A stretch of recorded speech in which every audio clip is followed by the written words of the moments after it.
So it's the almost uniform commercial code. But by the way, when it gets sent off to the state legislatures, good states kind of tweak it a little bit, but still, it's basically uniform. All right.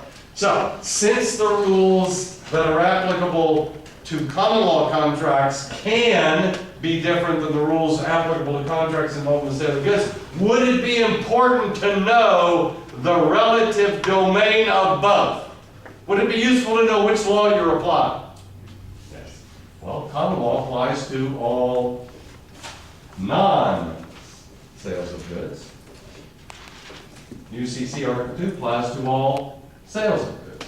So let's define at a fairly precise level what we mean by a sale of goods. Well, let's take the words in order. I'm not going to define of, but what does sale mean? What is a sale? Exchange. It's an exchange for value. It's an exchange that results, James, in a transfer of ownership. Yeah.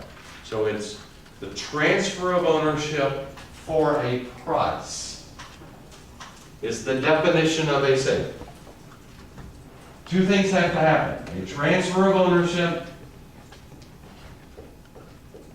and secondly, a price paid. Whatever would be acceptable to the seller. Could be property, could be money, could be whatever. So what would be excluded from the realm of a sale and hence not regulated by Article 2? Yes, sir. A gift. A gift. How about a lease of personal property like an automobile? Would that be regulated by Article 2? Well, there's a price paid, but there's no transfer of ownership. That would not be regulated by Article 2. All right, well, let's take the word good. What is a good? Shannon, is this a good?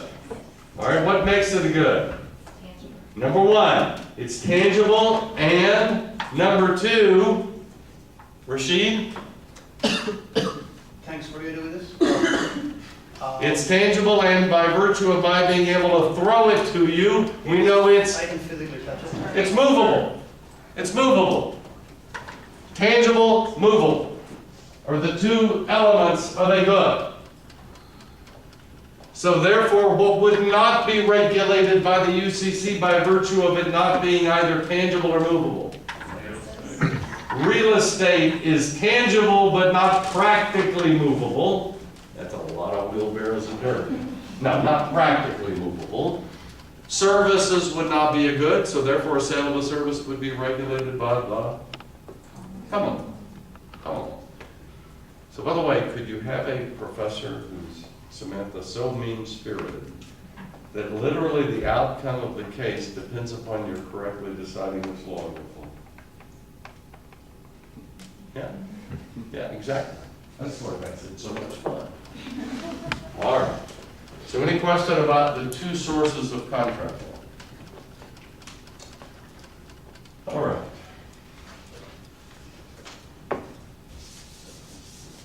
Oh, what was the issue in Pearl letter? Somebody that hasn't recited. What was the issue, Nikki, in Pearl letter?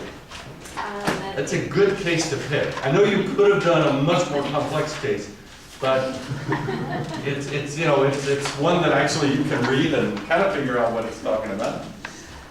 There's a patient in a hospital, and during her stay, she received a blood transfusion, which caused her to acquire a different illness. Mm-hmm. And her case was that the blood that she received was a sale because she paid for it and it was transferred to her. So she's arguing that this transfer of ownership of this blood from the hospital into her body was a sale of a good? Right.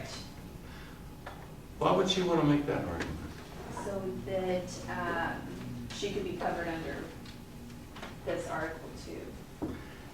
Yes, and do you know why? Boy, you know, if you give me this, Nikki, I mean, I'm not expecting this, but I gotta ask the question. Why would it be helpful for her to be able to classify this case as a case arising under Article 2? Actually, it was the predecessor to Article 2 in New York, which was called the Sales Act, but it's basically the same thing. Why would it have been beneficial for her to be able to argue that this is a sale of a good, if you remember?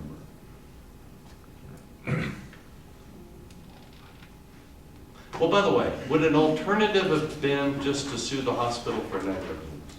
Yes. Yeah. And what year are we talking about? 54. Do you think the level or the sophistication of the testing might have made it less likely that the technology would have existed to have been able to discover whether the blood contained this impurity? So might it be difficult to prove negligence on the part of the hospital 56, 8 years ago? But she's arguing that this is a sale of good, and under the UCC and under this New York statute, every time there is a sale of a good, what do you also get as the buyer? Even if there's no express warranty, what do you get?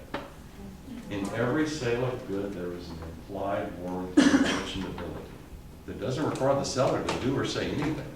And what does that implied warranty guarantee for the buyer? That the good has to be fit for its intended purpose.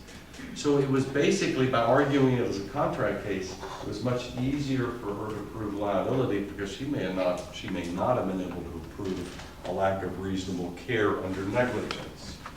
So did the court buy her argument that when she acquired this blood, when it was put into her body, that is a sale of a good? Not upon appeal.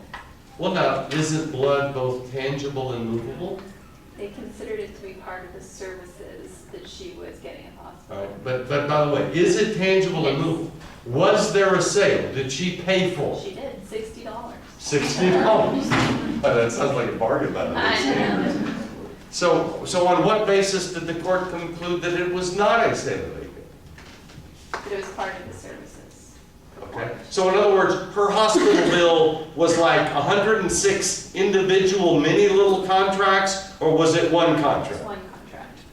And so this case answers the question, what do we do, and this will happen frequently, when we have a contract that is a mixture of goods and services?